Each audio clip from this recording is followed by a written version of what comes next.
Incoming transmission standby. Welcome to the Nod News Network.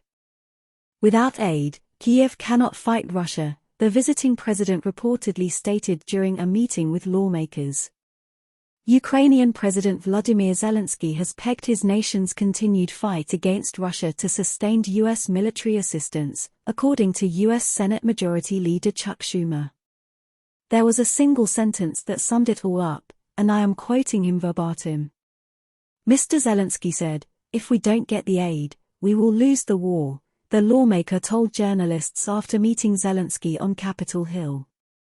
The Biden administration has requested an additional $24 billion in spending for Ukraine, but this proposal faces resistance from Republican lawmakers.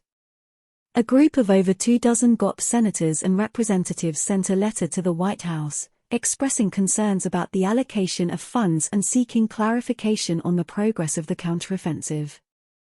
The American people deserve to know what their money has gone to.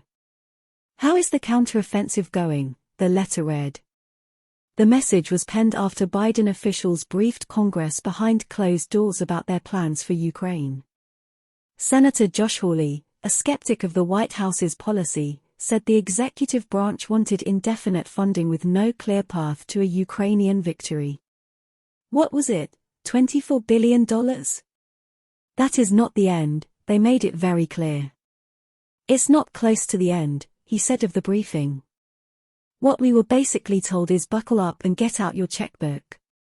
While bipartisan support for funding the Ukraine war remains intact, House Speaker Kevin McCarthy has faced resistance within his party, according to U.S. media.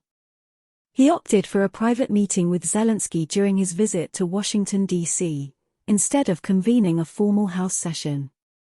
During its summer ongoing counteroffensive, the Ukrainian military has encountered strong Russian resistance and suffered significant losses in manpower and weaponry, resulting in a failure to make substantial territorial gains.